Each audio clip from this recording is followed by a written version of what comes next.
Hi, Shannon Waller here, and welcome to the Team Success Podcast. I am thrilled today because I have one of my really, really good friends and strategic thinking partners and strategic coach clients with whom I love talking leadership, and that is Kent Pilcher.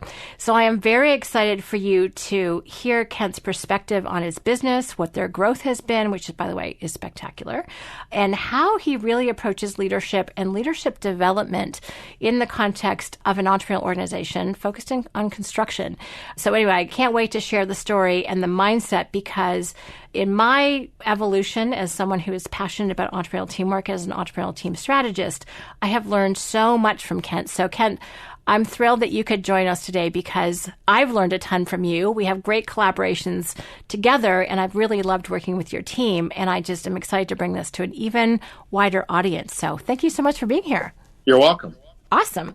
So I've already introduced Kent as being one of my good friends and collaborators, but that's not nearly enough of an introduction. So Kent, could you share a little bit about where you started, who you are, Estes Construction, and let people know a little bit about your background and why we're talking? Well, certainly, Shannon. Estes Construction was founded in 1970 by my uncle, Jim Estes, and he and my aunt grew the company through its fledgling years.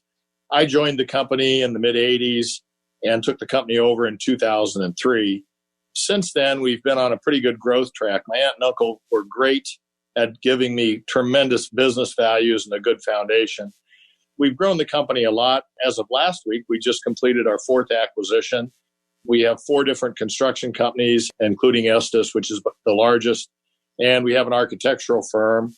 Our total revenues have gone in the last 8 years from about 35 or 40 million to this year it will be probably somewhere around 250 million. So we've had pretty substantial growth. And one of the amazing things about our leadership is we've been able to do that while achieving top quartile results, or in other words, what we call in our industry best-in-class results. And this will be our 14th. We just finished our 14th consecutive year. Wow. So we've grown exponentially. And I must say, part of the reason we've grown, at least the last 7 years, is really things I've learned at Coach from Dan Sullivan and things working with you as well, Shannon, and how you've worked with our team. So when I joined Coach 8 years ago, we were doing maybe about 35 or 40 million, and I didn't have any more time. I was working a lot of hours, and what Coach taught me was a different way to think and how to create leverage. And so those tools and techniques and working with you and working with Dan Sullivan as he's evolved them have really been a great testimony demonstrated through how we've grown and the success we've achieved. And so today we're in the process of developing other leadership tiers in each one of those companies. And as you know, you work with a group of 7 in Estes. It's just exciting to see how well these tools work and these concepts work. Personally, I've become a great fan of, one of my 3 unique abilities is talent development, leadership development. And so it's exciting to be here today and talk about that. Oh, good. We have so much to talk about. I'm thrilled. Well, first of all, congratulations on your success. I mean, I think when you get both quality and quantity in terms of results, those 2 things are sometimes at opposite ends. You may understand the positive side of both sides of that continuum is pretty powerful. So congrats. Thank you. That's fantastic. Yeah. And I've had the pleasure of working with your teams, different levels of leadership, and it's been amazing to see them grow. And one of the kind of fun things in construction is some of the stereotypes are true, right? It's rough and tumble. It's pretty direct. And people are, not necessarily rugged individuals, but they've been trained to be very capable on their own. And one of the things that has just impressed me is the culture that you create so that people want to grow beyond that and into higher and higher levels than they probably ever actually envision for themselves. And they start kind of like you probably saw a bigger future for yourself through the thinking process at Coach, and they get to see a bigger future for themselves as a result of hanging out with you and your direct coaching and mentoring. So we're going to talk through some of those models. And by the way, Kent is one of those people that comes up with models. So this is part of where we get to do our little mind syncing thing, which is really fun. And we're going to talk about some of those today. So in advance, I thank you for sharing those. But before we get to that, I'd love for you to talk about your own leadership journey, because I love hearing how you've grown. And because of that, you have been able to share your experience. I mean, there's this term, I think it's called humble leader or something like that. And, sometimes it can be a little bit Anyway, you're just so clear and direct and open about your own learning process and development. So I'd love it if you would share that, because it's educated me and kept me from making a few mistakes. And I think it would probably help other people as well. So I think you know the story I'm talking about. I surely do. When I came out of college, I was a two-sport athlete, and it was all about how hard you could work. And that became a one-to-one proportion to your success. And then I went into construction, and in the early part of your construction career, a lot of your success is attributed to the fact you work hard and you drive people hard. And certainly in the early 80s, that was the case. That was the management mindset, is you push hard, you drive hard. And so that's how I spent the early part of my career. And then in the early 90s, my aunt and uncle, through their foresight, wanted to work on some succession planning with me. So I underwent some assessments, and I was working with an industrial psychologist who was really, what she told me was a game changer for me. And I remember it was a series of assessments, and then there was a role playing, and you were videotaped, and so we're debriefing. And I, of course, I thought I'd really done this really well, because I'd done it the way I'd always done things. I had a difficult employee, and I'd managed her and told her what she needed to do and didn't empathize with her, and I had control. So the irony in that was, she said, well, okay. She said, so you think you did well? And I said, yeah. And she said, well, let's talk about that. So we started talking about that, and it was clear I didn't. And then she started talking about the fact that, she said, well, here's your personality profile. You're a field marshal in Myers-Briggs terms. And she said, I bet if I ask you to achieve a task, you'll achieve that task. And I said, absolutely. And she said, well, I bet if I put a flag on top of that hill and ask you to take that hill, you would take that hill. And I said, absolutely. And she said, and I bet if you had to burn some people out or crawl over the top of some people to get that accomplished, you'd do that. And I said, absolutely. And she paused and she looked at me and she said, what about the next hill? I was like, you didn't tell me there was another hill. Well, the point was very poignant. And it started me to think about the fact, in the old saying, what got you here isn't going to get you there. And I realized I had some real things to begin to change in my leadership style. And that became my journey. That was in 1992. And I've had a couple of subsequent sessions with her. And since then, I've become a self-learner in a lot of ways, and from talking to a lot of people and friends and people like you and other people. So that's been my journey. I love it. Well, and part of why I wanted you to share that is because I represent that remark. Not a field marshal, but I definitely have that driver influencing, fast-paced, let's dominate. And, a lot of our strategic coach clients fall into exactly that.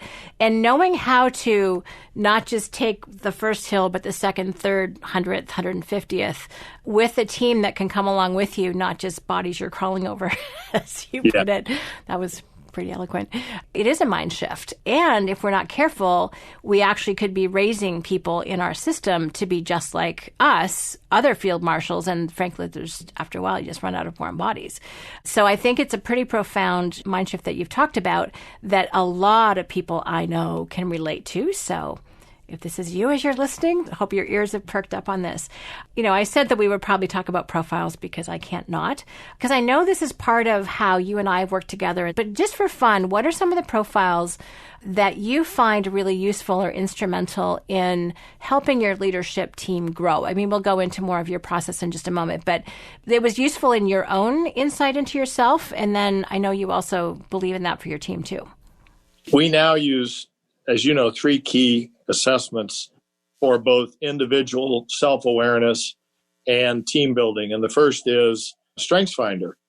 And we really work with people to use Gallup's StrengthsFinder instrument to understand their strengths and, more importantly, understand when their strengths might betray them. And that's a concept Gallup doesn't talk much about. I've talked to some of the Gallup people. So in other words, one of my strengths is I'm an achiever. Well, what does that mean?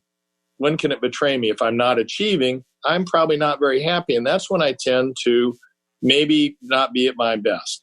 So we train and develop around utilizing your strengths and understanding when they will serve you well and when they might betray you. Now, the second thing was when I joined Coach, one of the things that you do is Colby. We use that a lot to understand how people approach things, how they strive, and then help other teams understand how they might best work together. And that was like finding a gold mine for us, because we have some people who are high quick starts and low fact finders and low follow through. And we have some people who are just the opposite of that, and they would butt heads. And once they understood from the Colby that actually was a good thing, and once they understood that was a natural tension, the teams have really taken off with that understanding. And then recently you introduced us this summer to print. It is a great tool because we learn when we're at our best self and when we're at our shadow self. Well, I believe with our team of 11 that took that, they knew both of those things. What they didn't know or realize were the triggers that caused them to move from their best self to their shadow self. And more importantly, what we shared and put in a big matrix was everyone's print, and everyone now understands each other's triggers. So the idea is not to walk around and accidentally trigger someone to go from their best behavior to their shadow. So those are the 3 assessments that we use and how we use them for our leadership team. That's fabulous. Thank you. So print is amazing. It's something that was actually developed by Paul Hertz and his wife and brilliant business partner. And then also Adrian Duffy, who's one of our coaches, and who has helped develop that tool and bring it to us, to strategic coach clients, which is really cool. And the report you get back is the why of you. And as you've said, knowing your best self and then your triggers to get you to your shadow self. And my other insight from getting certified this fall, which was fabulous, was that any best self behavior, not unlike what you said about StrengthsFinder, taken to an extreme becomes a shadow. And that was like, oh, that makes so much more sense. It's not the opposite. It's actually it taken to an extreme, just as you described your achiever. And what's fun, and this is just a little interesting thing, when I was looking at our StrengthsFinder and Colby results together, I was reminded that you and I share 3 of the same of the top 5, and Maximizer and Strategic are the same 1 and 2, which is unusual to find someone who has your same top 2. So that explains why we're in such good teamwork all the time, which I really love. Now, again, before we get into some of the processes that you've developed for your team, you spend a lot of time and funds and resources investing in the leadership of your team. Why has developing your team become such a critical thing for you? There's lots of ways to grow a company, and you chose this particular route. Tell me about that.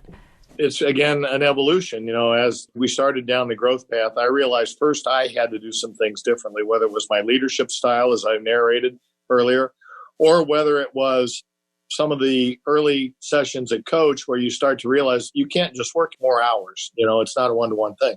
So the first evolution in my leadership style was I had to lean on our vice presidents at Estes. And if we were going to grow, they had to do more. I had to leverage them, and I learned to leverage them and then worked with them to leverage another layer down, which now we call our director layer. Now we've grown so much at Estes that there are 7 of those directors. You've worked a lot with them. So the only way to grow is to be able to leverage and work through others. And, Coach now, Dan has a topic of who, not how. That's a fairly new concept or construct, but it's all about, if you want to grow, it's who can we leverage, who can do this, and not how do I do it. And I think that's where we're now working down with this director level, and we're working in 2 ways. One of them is an idea that you planted with me, and is a statement you said maybe 4 or 5 years ago about leadership. And your statement was, people only trust you to the extent you know yourself, or others only trust you to the extent you know yourself. And that, as you and I have talked, that is a very important concept, because if you don't know yourself well and how you're going to react well, which is where the assessments come into play, then you're going to react undependably in front of others. And then they get tentative and they hold back, or they don't tell you things. So that whole idea about learning about yourself and how you lead and how you can lead better actually became the platform of our 4 levels of leadership that we developed last year, as this whole self-awareness, self-assessment, self-actualization that's so important if you're going to continue to grow and develop. And so we work on that with everyone in our company. And as people move up from the entry level into managing level, we call those managing leaders. If you manage 1 or more, then that's where you have to work on, how do I lead others? So now I know about myself, how do I lead others? And then the 3rd level is the operational leaders, which is how do I lead teams? The idea there becomes, the whole basis of this is, okay, we have to develop others if we're going to have growth. We have to learn to work through others. But the only way we can really do that is if we know ourselves and likewise help them to know themselves. Thank you. As you go through life, you try and figure out a few maxims for yourself. And so far, that's about the main one. And part of it is I only trust other people to the degree that I think they know themselves. So know thyself is a little bit of we've had entire workshops where that's a section of the day, which is kind of fun. So I really love this model, Kent, of learn, lead, advance, because you actually give people a growth path from everyday leaders to managing leaders to operational leaders to visionary leaders, which is, the highest level to aspire to. But it starts with you.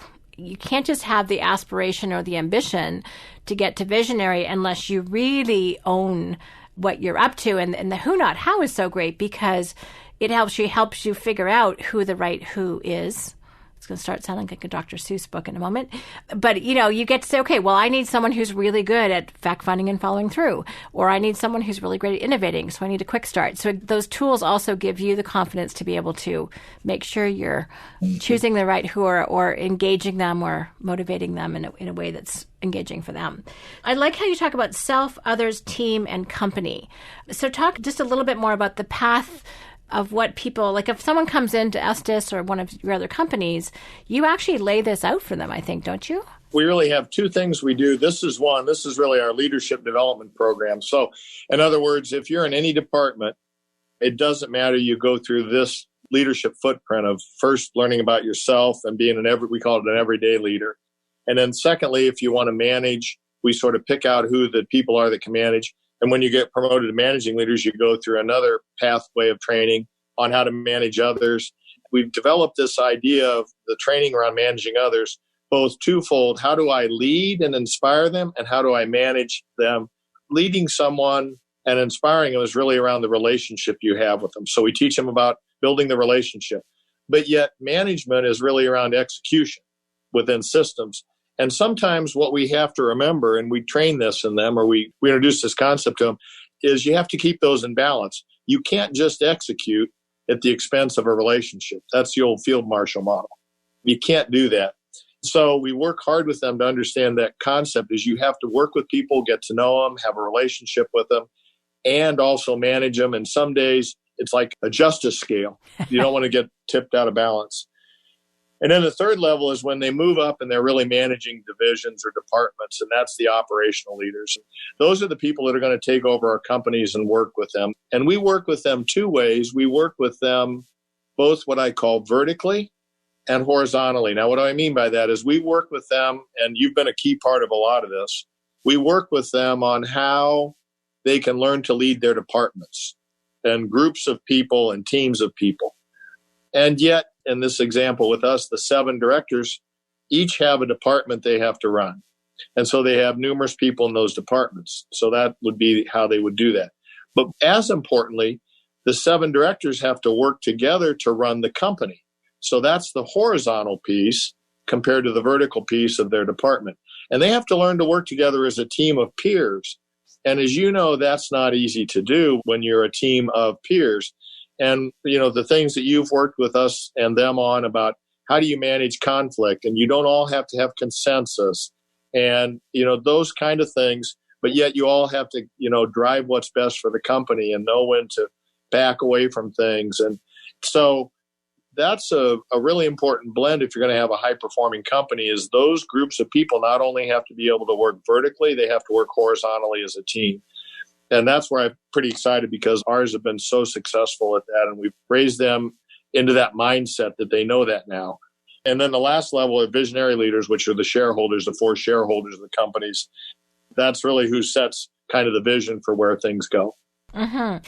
And what's interesting is on your visionary leadership team, it's quite a diverse group in terms of skills and talents and Colby profiles. So it's not like it's a homogeneous, everyone's a clone of one another. You're actually quite diverse, which is kind of fun. Right. I just want to really highlight some of the distinctions and things that people have to keep in balance. I love the distinction between relationship and execution. And what's interesting is we know from different strengths profiles like StrengthsFinder that some people they lean towards execution or they lean towards relationship. So it means that we're kind of equipped. There are some strengths we can develop in one particular direction, but it doesn't mean you get to let go or just drop the other part. Right. And you've got people on both sides of that. So they get to learn from one another. And you're so clear and you coach to that every day. It's not just something to pay lip service to, it's the real deal. Well, Shannon, here could be a good example, if I may. Yeah. And I'll use my own example because I know it well and I talk about it. When I look across my 5 strengths, I have 3 in execution, 1 in strategy, and 1 I don't have is relationship. Mm-hmm. So I have 1 in strategy and 1 in, I'm drawing a blank now in the other area. Influencing. Thank you. Influencing. And so what I talk to them about is, look, you need to know yourself. And I don't have any of my top 5 in relationships. Well, Michelle, who's our CFO, who's one of our other visionary leaders, she has 3 of her 5 in relationships. So I know I need to bounce ideas off her about what it might do to affect people's feelings or a relationship. And she's got really good intuition if I'm thinking of doing something. And she'll come to me also and say, you need to think about it this way. So that's a really good example of both self-awareness.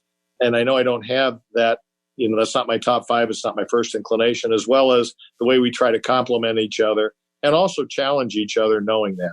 Well, I love it. And that to me is a really high level of teamwork when you can know yourself and go, okay, I know this isn't my strength, but I know someone for whom it is a strength. I'm willing to be open and to be coached or include their thinking in my, so I can get to a better final conclusion that's going to be more successful.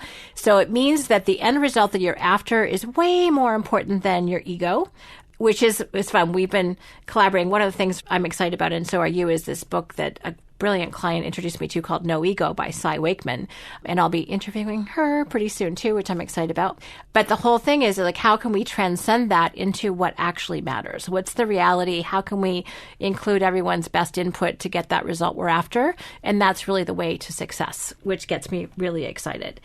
One last thing. I think one of the hardest things for CEOs or certainly entrepreneurs to know is to realize when they get to the tipping point that there are people in their organization that know a lot better than they do about things. Mm-hmm. And they have maybe better intuition. And how do they stay in their lane? And, that's a really tough tipping point. And recently it was brought home to me. We've been hiring 2 and 3 college graduates a year in our engineering program, about 3.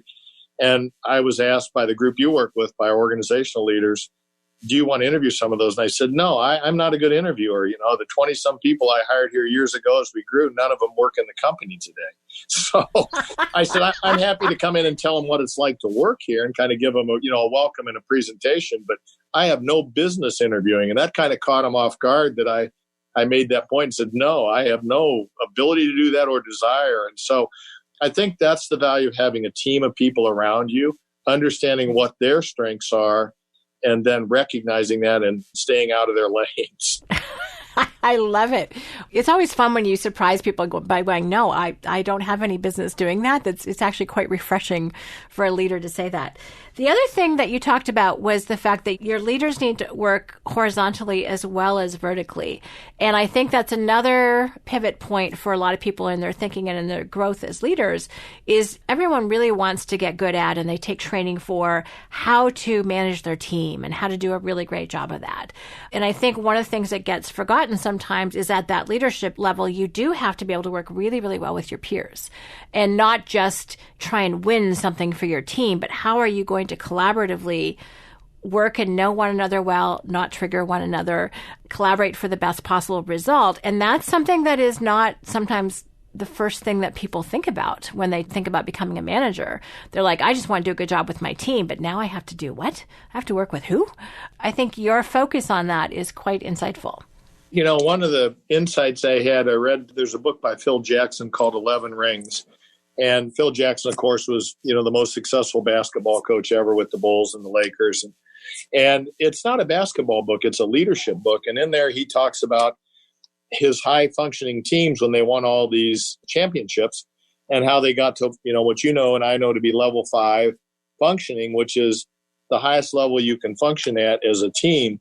And it started me to think about how do you bring that into business? How do you bring those kind of analogies and get people really working where they're really focused on the outcome and the winning, well, not for the sake of winning, but more for the sake of going through the process and working the process and trusting the process and trusting each other. it takes a long time to build trust. So how do you begin to build trust with each other? Well, it goes back to how well they know themselves and react in the groups. But that concept really intrigued me as a way that if we're going to succeed, we have to have high-performing teams. And you do. I mean, there's no way you would have grown, that exponentially without that kind of focus. So you had an insight about your overall company that I found really amazing. And that is that really almost the purpose of your company now is leadership development. It just happens to have a specialty in construction. Can you talk about... I just said that to Dan Sullivan yesterday. I said, we have become a leadership development company that happens to build buildings or does construction. And it's how we think about everything, because at the end of the day, it's all about people, right? We're a service business. Most businesses are. Years ago, I read the book, The Fifth Discipline, which is, if you're familiar with this, it's a rigorous read. It's like a textbook. And the one concept that I embraced from that rigorous read was the idea that the only competitive advantage we can have is to outlearn our competition. And I have seen and lived that. It's the only competitive advantage. And the only way we can outlearn them is to instill in people the desire to want to continually self-develop or self-transform. You got to get to the state of self-transformation. So that's really what we try to instill in our company, and leadership development and personal development as well. So in addition to leadership development, we have individual development tracks where for the 5 levels of the company, we call it PE, which is project engineer. It's the first level, the president. And each one of those levels, you work less on your technical skills and more on your people skills, because we know, as the old saying goes, you get hired and promoted for your technical skills, but you get fired and removed because of people skills or your leadership skills. So individually, we work on their development with that as well, too. So that's both leadership and then individual talent development. That's really what we've become. Is there a particular person that comes to mind who has progressed and made that shift in thinking? I mean, I'm sure some people get plateaued at certain points, but is there anyone that comes to mind as you think about, you're just really thrilled with how much you've seen them get to know themselves, develop that self-awareness, and operate at a much higher level than perhaps they thought possible at the beginning? Well, I'll use Michelle, our CFO, who's one of our 4 shareholders. She started with our company as a receptionist out of court reporting school at 19 years old. Wow. We were a lot smaller then. She's now been with the company 30 years. So we had a tuition reimbursement program. She worked her way through and got her accounting degree, her BA and accounting degree. And then when I took the company over, I said, Michelle, you need an MBA, not because of the analytics, but because you need to have something I don't have. You just need to have that for your self-confidence. So she got her MBA, and she has grown, from being the controller when we were 20 or 25 million. My Aunt Lori also trained her in some of the fundamentals of construction accounting. From 25 million to now at 250 million, she really is kind of the COO of the enterprise. The other day, she and I were just talking about, okay, if we're going to go to 300, what do I have to do, Kent has to do as a CEO, and what does she have to do? We're calling it 2.0 or 3.0. How do we remake ourselves? One of the things I'm doing is I've shared with you in my emails, I'm going to join Game Changer because I think that's one of the things I have to do to raise my game. Michelle is a great example.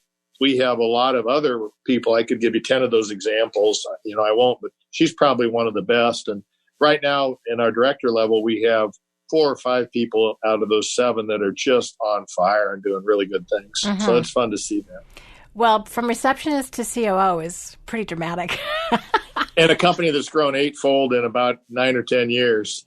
And she has been on top of that every step of the way. So she's moved through a lot of ceilings of complexity. Yeah. And Michelle is also an incredibly calm, quiet human being. If you're not paying attention, you could be completely taken by surprise by just how capable and powerful she is, but she doesn't wield it with any force. She's just a quiet, dominating force is how I like to think about her. She's lovely. Yep. That's a good analysis. One of the things she had to learn as part of her leadership development was that she would sit and take everything in a meeting and sort of mull it. And about 4 years ago or 5, I said, Michelle, you can't do that anymore. You have to acknowledge people. You have to engage in the meeting. And I know your style is you want to take it all in and think about it, but they're looking for some comment. Now, you don't have to have the answers. You can say, look, here's what I heard. Let me think about it. But you have to have some level of engagement. And boy, does she engage now. And in all the right ways, I mean, she gives people feedback and she'll challenge them in good ways and things like that, but in a very unassuming way that isn't threatening to them. It was funny, not long ago, I had talked to her maybe 2 years ago about really kind of stepping up and challenging me in some areas. And she was giving me a really hard time in one of our shareholder meetings and kind of about, you need to do this and you need to do that. And I said, wow, I see you have found your voice, Michelle. You're like, oh, did I ask for that? I think you have found your voice in that, which is exactly what we need. But anyhow. Did she love that? Oh, yeah. She smiled and had a good shot. We've had a good laugh since then about that. Oh, that's so fun. And that's a great example. And I like that that's one of 10 or 15 that you could just immediately think of. And that's kind of my challenge. It's like how to create a company in which everyone's growing. And what I'm really impressed with you is that you create a path. And the bigger you get, the probably easier it is to outline that path. Yes. Right? Because there are more steps and you can see there is a path that successful people have taken, so you can replicate that. Now, one of the things that you came up with, which impressed the heck out of me, is your mindset gauge. And we talk a lot about mindset in Coach. And I'd love to move to that for just a moment. And by the way, when Kent creates a model, he also laminates it and carries it around with him. So I love that these are things that you can see and that are posted and are available to people. So let's talk a little bit about the mindset gauge, because I think this is key. And before people can make a change in behavior, they need to know how they're thinking about something. So why did you bring that in and how has it been useful? I will. And let me offer a little context, if I may. Please. We had created what we call our pathway to a remarkable company. And we have a graphic for that, and it's called the Estes Way. And there are 4 quadrants. In the upper right quadrant is dynamic people. In the lower right quadrant is inspiring culture. Lower left is great client experience. Upper left is successful outcomes. And in the center is remarkable company with our 4 values around that. So the way we narrate that is dynamic people create an inspiring culture that delivers a great client experience. If we do those 3 things right, we'll get successful outcomes. Now, why that's an important preface is we've had so much growth that 3 years ago, we really wanted to define what it meant to be a dynamic person. What does that really mean at our company? One of the things that became so important was at the time we were talking about, mindsets at Coach. It was a new concept at Coach. And we were talking about the value of the mindset. And it really resonates because one of the things I've believed for a long time is the only thing that you can choose is your attitude. Mm. The only thing we get to choose is our attitude. We don't get to choose what things come to us. We can only choose how we react, and our attitude affects how we react. And really, your attitude is all about your mindset. So the Coach concept resonated with me a lot. So we created 8 mindsets that we think were critical to be successful at Estes. They're around in a circular shape.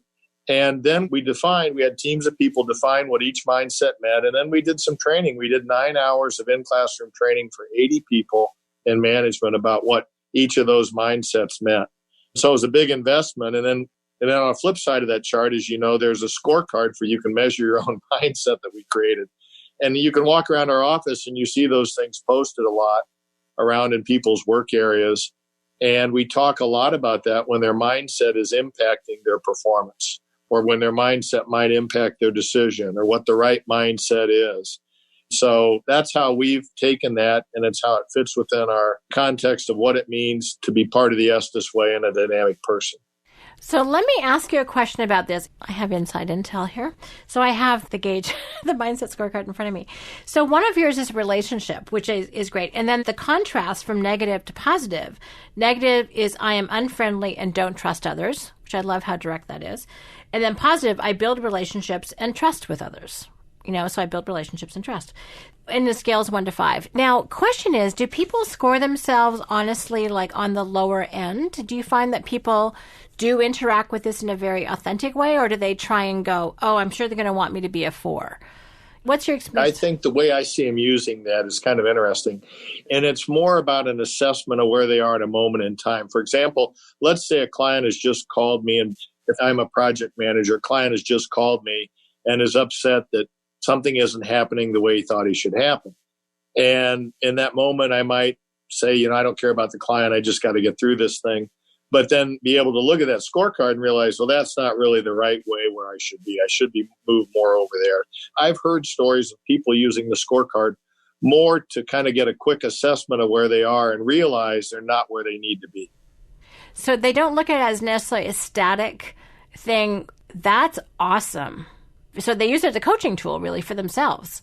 They use it as a coaching and a self-assessment. And one of our directors, Eric White, as you know, he has really used that, particularly in performance management systems where he's had to go in and coach someone who maybe isn't performing the best, to talk about where's their mindsets and how are they thinking about things, and to use the scorecard to even illustrate, here's more of the behavior you're demonstrating. You're not really working on relationships. You're not thinking about this. So it's become a really good coaching tool as well as a tool for self-assessment. I love it. In fact, I want to use it for me and coach. I think that'd be awesome. I love it. Do you mind if I share the mindsets? Because I just think they're so please useful. Do. Yeah. And what's your definition of R&D? Rob and duplicate. So anyone can rob and duplicate this. It's R&D work in construction, of course. Of course. And please give credit where it's due. So relational, positivity, and learner are really the end in mind set of mindsets and attitudes. Collaboration, which is collaborative, reliability, and innovative. And I'm just going to share this one because it struck me. The negative side of that is I lack creativity and value traditional thinking versus I make changes by introducing new methods and ideas. And one of the things I've become aware of, again, Cy Wakeman kind of highlighted this for me, you can no longer afford in our rapidly adaptive world to hang on to old methods, especially just because you want to. Just being open and resilient and confident and capable in the face of that is extra important. So we don't get to hang on to old mindsets or old ways of doing things. So that struck me today. And then your two leadership attitudes or mindsets are grit and ownership. So really great core things, and not too many, very doable in terms of assessing yourself. So relational, positivity, learner, collaborative, reliability, innovative, grit, and ownership. So you can riff off those if you're looking to create your own mindset scorecard, which I think would be awesome. So this is fascinating. And core values is really important to Estes and to how you grow people within your team. Is there anyone who's no longer on the team because they could not share or live up to those values? Oh, yeah, there are, especially when you have growth. We don't have a lot of turnover because we try to develop people, but we've had people who have come on board and who just have made the choice.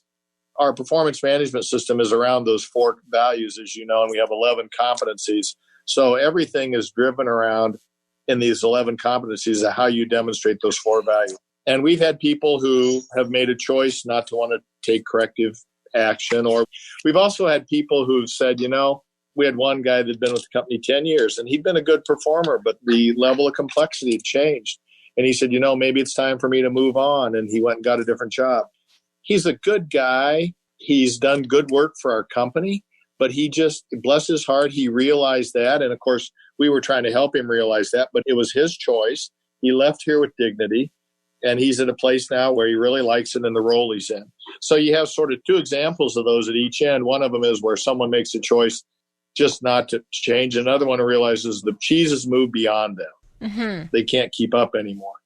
So that's how we try to work with people. But we don't have a lot of turnover, even given those 2 examples. That's amazing.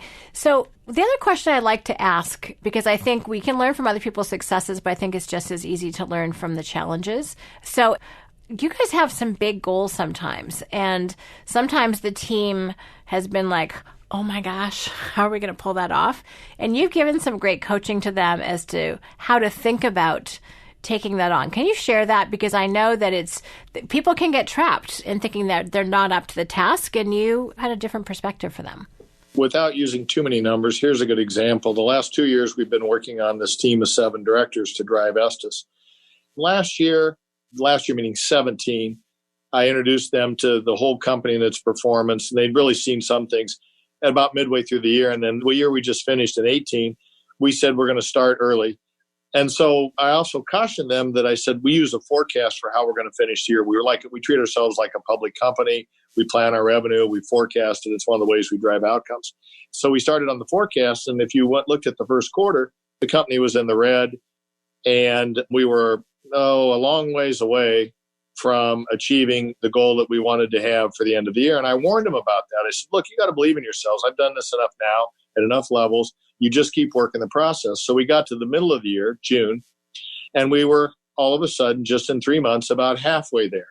And some things had come on board. They kept working the process. They were driving some key initiatives. And we got to September, and now it looks like we're going to make in September, at the end of September, we were going to make maybe 85 or 90% of what our goal was, which is a pretty heady goal for net margin. Lo and behold, they don't know this yet, but we just beat the goal by 10%. So we went 110% of the goal. So my message on Monday to the 7 directors is going to be, look, here's the chronology. I've got the numbers from Michelle. Here's where it was, what I just said. And here's how you got to believe in yourself and both working together. You guys drove this. The officers didn't drive it. They drove this. Now, Michelle helped them, but the last 2 years they've driven. This year they drove it the whole year. It's a great example of, believe in yourself, work the process, lead others well, and you'll achieve better than you might have thought you could. Mm-hmm. That's fantastic. And again, your company is not shy about setting big, heady goals, as you said. So that's often a challenge. But you had the great coaching and they had the receptivity and capability to do that. So as a team, what are you looking forward to? What are you excited about growing? Well, as you know, we just made a new acquisition, which is another company, and we leave that company in place. And it has 2 principals who have 2 years left. So we have to replace them and groom them. I think one will stay and I think one will go in 2 years. And there's some great synergies. That company's down in St. Louis and Kansas City, and we can bring it up into Iowa. We can use it to leverage Estes down into Missouri and Kansas. So the ability to do that, number one. Number two, we opened an office in the central part of the state 2 years ago, and we're having some pretty significant success there. Eric White's in charge of that, and we're really excited about how that's growing, and we're turning some heads there. So, and then the third thing is just leadership and talent development. It's going to be interesting because one of the things we try to tell people is don't look at the organizational chart and wonder if there's going to be a place for you. Because 2 years ago, this organizational chart didn't exist. 2 years prior to that, that organizational chart didn't exist. You just keep driving and doing the right things, and we'll create a place for you in one of the companies. So it's going to be fun to see how all that unfolds. But we have a lot of people growing very quickly, and I'm excited about that and what that holds. And, now you just sit back and coach it. But what's fun for me is I meet now I have 21 quarterly meetings because I'm so interested in how people are learning. We have 11 people in our project engineer training program that are right out of college. I meet with them quarterly because I want to know how they're learning. They don't report to me. I meet with our directors quarterly. I want to know how they're developing. And then I meet with the 5 direct reports I have. But, it's all about we drip, drip, drip this water. It's all about learning and development. And that's one of the things my aunt and uncle believed in. But it also resonates with what I said earlier about the 5th discipline. The only competitive advantage we can have is to outlearn our competition. Mm-hmm. So if we aren't learning, we're falling behind. Mm-hmm. That's fascinating. And I think that your team is has picked up that passion for learning. Well, they don't get to not do that. It's part of your culture. It's not an option. Resistance is futile for that one. Shannon, there's an interesting tool we created, and I haven't had a chance to show this to you. I guess maybe we talked about this in June when you worked with them. But one of the things that's been really helpful for them, and now we're rolling this down to the next level, to the managing leader level, is this idea of complexity, right? And we all are faced with complex situations. So we conceive this idea that when someone opens a conversation, we want them to have their own thinking framed around where is your head. So if I'm in a situation, where is my head? Am I feeling confident about this or not? So much less when I communicate it with someone. So we've identified now 3 levels of complexity. The first level is called I got it. So in other words, we've all been in situations that we've approached where we felt confident about it. We knew what to do. We felt good about it. That would be a level 1. I got it. That helps me self-identify where my own psyche is in this. And more importantly, when someone comes into my office or when a managing leader goes into an operational leader's office, they can say, look, I got a level 1 for you. What a level 1 means in that case is this is just informational. So in other words, if one of the directors comes in and says, I have a level 1, I pretty much am not supposed to say anything. I have no right to say anything. They're giving me the courtesy of information. Now, the next level is level 2, which is they first self-assess. And we've all been in these where, I'm not quite sure. I've been thinking about it this way, or I might approach it that way, and I'm not quite sure. So that helps them frame that. And then they have to decide, okay, what do I do now? Are there other resources I need? Who do I need to bounce this idea on? Who else do I want input from? Those things. Or if they, for example, come into my office and say, I got a level 2. Now it's instantly clear why they're in my office. And they'll talk about the level 2, and I might respond like this. I might say, well, have you thought about this? Or have you talked to so-and-so? They've been through this. So that idea does 2 things. It adds real speed and clarity to that conversation and why they're there. It adds to them real speed and clarity. Where is their thinking? So level 2 is important. And then the last level, of course, is level 3. And the way we have level 3 is I have no idea. And I have no clue. I have no clue. And we like that because, first off, one of the important things we all have to learn is that when we're in space where we have no clue, they have to get their head around it and admit they have no clue. And then someone comes in and says they have no clue. My job isn't to solve the problem for them or tell them the answer, because what we're trying to do is teach people how to think, not be order takers. So I might say, well, how could you think about this? Or maybe, John has been through this situation. Maybe you should talk to John. He might have some ideas for you. You're really trying to consult on what resources are out there, or how they might frame their thinking, what their options might be, and that kind of thing. So those 3 levels have really helped people get clarity around where they are, because we don't always know that when we're in situations. And then likewise, when they're communicating with others, instantly when someone walks in to have a conversation and they say, I have a level this, a level 1 or 2 or 3, man, you don't waste any time trying to figure out where they are or where you should be. I love that. And that is such an incredible practical takeaway, Kent. So thank you so much for sharing it. And I remember this because we have chatted about it briefly, and I love it. I mean, there's something just so freeing to be able to say, hey, I got this, just want to let you know, or I'm not quite sure, let me bounce this off you to make sure I'm on the right track, or frankly, I have no idea what I'm supposed to be doing here. And there's such permission. So underlying so much of what you've talked about is the culture of openness, growth, learning, not standing on position, not standing on past performance. Really, how do you grow into something? And sometimes that means admitting, I have no flipping idea. I like that. To your point, we try to tell and train people that, look, it's a sign of strength, not a sign of weakness, to raise your hand and say, I don't know, or I'm overwhelmed, or I don't know how to approach this, because that says you know where you are. Mm-hmm. And don't kid yourself. It will only add to your anxiety if you continue to try to muddle your way through those situations. So if we talk just that directly, it's a sign of strength to say any one of those things and then go collaborate and get help, not a sign of weakness. That's at the foundation of what we try to do. Well, I love it. And again, it actually, as you were saying, I'm like, oh, that's another way of knowing yourself, knowing where you're at. So one of the things that strikes me, Ken, as we start to wrap up, is that you just give people so many tools and ways of talking about things. Be it, here's my Colby profile, or here's my strengths finder, or here's my level of complexity right now, or this is where I'm at with this particular mindset. I'm realizing I'm not feeling particularly relational at the moment. I might need some help with that. You give people all of these tools. It could be in the form of language, questions, what have you, so that they can, in fact, be in teamwork and collaboration and partnership rather than stuck in position or ego or any of those other things that people get trapped into. So that impresses me because I think that's kind of the framework. That's the infrastructure that allows people to grow and allows people to actually expand into what's possible for themselves. And I know that most people graduating college or starting at a company had no idea that they could actually, here are the levels you could go up to, and presidents at the top. A lot of people, they're ambitious, but not to that degree. So the fact that you've created that infrastructure that's so clear, one of the things that's almost always missing in most entrepreneurial corporations or companies is actually what is the growth path. And the fact that you've put layers around that, you invest in training, you invest in time, you create models, you use profiles, is kind of outstanding in my world. I don't see that very often. And even if someone does it at the most bare bones level from what you've talked about, there's so many takeaways from our conversation today.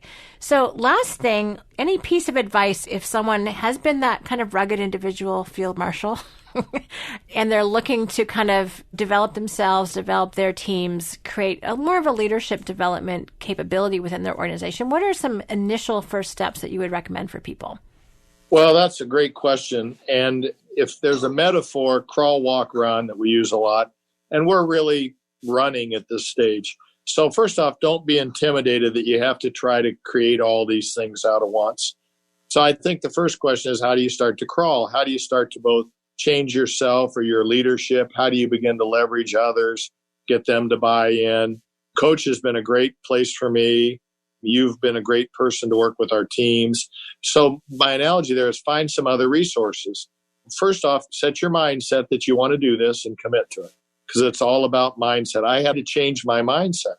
Some days that was easier than others until I learned those behaviors. So think about your mindset, change your mindset, start slowly, but ask other people who've been on the journey for their ideas, and talk to your people. Be a little more open and transparent about what you want to do and see if they won't be part of that. So you're going to need help. You want leverage. The way you get leverage is either other people who've been through this journey, other people outside like Coach or Shannon who can help you. So there's a lot of resources, but we learn these things as we go. There's no right or wrong. It's what works for you. But a lot of this is around our own mindsets and the limitations we create with our own mindsets and wanting to break through that. I love it. Well, I cannot thank you enough, because I feel like we've been able to pull together lots of things that you've shared with me over the years, models that you've bounced off me. And I have to say, the levels of complexity, I think I need to have that on my whiteboard. I think that's very cool. I'll scan it and send you the graphic we created with it. Awesome. We have delegation levels, but this is really cool because it gives people that conversational structure to come in and the context is set immediately. And I think that's one of the things that slows business decisions down is we don't have the context, and you just managed to set the context immediately. And that means you can move ahead. And since we're all after results that are faster, easier, cheaper, and bigger, better, it's an awesome way of doing that. Kent, thank you. Thank you. You're welcome, Shannon. I've enjoyed it. Thank you. And I love talking about leadership, and I love collaborating. And I'm really excited because, again, I talk to lots of entrepreneurs and work with lots of teams, and you have one of the clearest and best structures and best ways of articulating of anyone I know. So I really appreciate sharing your expertise with other people and being willing to do that. So thank you for your partnership, as always. You're welcome. All right. So thank you so much for listening to this podcast. If you have any questions or comments, please let us know at questions@strategicoach.com. I hope you've excited and got as many insights as I have from this conversation with Kent. And I'll talk to you next time on the next Team Success podcast. Take care.